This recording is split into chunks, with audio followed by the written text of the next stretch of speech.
ధన్యవాదాలు అధ్యక్ష. ఈరోజు నేను ఇరిగేషన్ గురించి మాట్లాడుతున్నాను అధ్యక్ష. మాకు సత్పల్ నియోజకవర్గంలో కల్లూరు మండలం దగ్గర ఎన్ఎస్పి కింద పులే బంజర్ మేజర్ 2 ఉంది అధ్యక్ష. గతంలో ఎప్పుడో శాంక్షన్ అయింది, కాకపోతే కాలువ నిర్మించకుండా ఒక తూము ఒకటి కట్టి వదిలేశారు అధ్యక్ష. దానివల్ల 2 విధాలుగా నష్టం జరుగుతుంది అధ్యక్ష. కనుక అంటే అక్కడ తూము ద్వారా వచ్చే నీళ్లతోటి ఆ పక్కనున్న రైతుల పొలాలు ముంపుకు గురై నష్టం అవుతుంది. అలాగే ఆ కాలువ నిర్మించకపోవడం వల్ల 1000 ఎకరాల ఆయకట్టుకు నీరు అందట్లేదు అధ్యక్ష.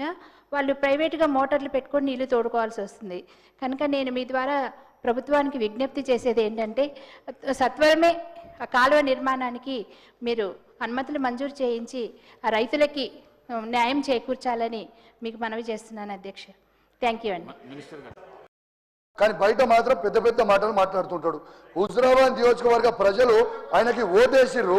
బీజేపీ వాళ్ళకి ఓటేసి ఆయన ఎంపీ గెలిపిస్తే సెంట్రల్ ఫండ్స్ తెచ్చి కంప్లీట్ చేయకుండా 4 సంవత్సరాలు అవుతుంది అధ్యక్ష. ఇంకోటి అధ్యక్ష, నేను క్రికెటర్గా గౌరవనీయుడు క్రికెటర్గా శ్రీధర్ అన్న అడుగుతారు. శ్రీధర్ అన్న గారు కూడా క్రికెటర్గా చాలా ఇష్టం. మన స్టేట్లో అధ్యక్ష 2 women cricketers under nineteen India world కప్కి సెలెక్ట్ అయ్యారు అధ్యక్ష. ఒకరి పేరు త్రిష, ఇంకొకరి పేరు ధృతి. అయితే అధ్యక్ష గవర్నమెంట్ కూడా వాళ్ళకి చాలా సపోర్ట్ చేసింది అధ్యక్ష. త్రిష గారికి 1 crore రూపీస్ ఇచ్చిండ్రు, కానీ ధృతికి కేవలం 10 lakhs ఇచ్చారు అధ్యక్ష. కానీ వాళ్ళు ఇద్దరు 15 మెంబర్ల స్క్వాడ్ టీంలో ఉన్నారు. ఇద్దరికి కూడా ₹1 కోటి ఇవ్వాలి అధ్యక్ష. కాబట్టి మీరు త్రిషాకి ఇచ్చిర్రు, ధృతికి కూడా ₹1 కోటి ఇవ్వాలని మిమ్మల్ని కోరుతా ఉన్నాను అధ్యక్ష. ఎందుకంటే మొన్న మనము ఛాంపియన్స్ ట్రోఫీ గెలిచినాం అధ్యక్ష.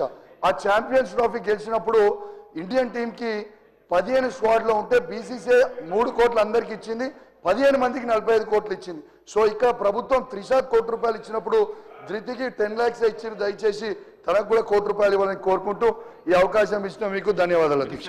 అధ్యక్ష, సభ్యులు చెప్పిన వివరాలన్నీ కూడా నోట్ చేసుకోండి. వెంకట్రామరెడ్డి గారు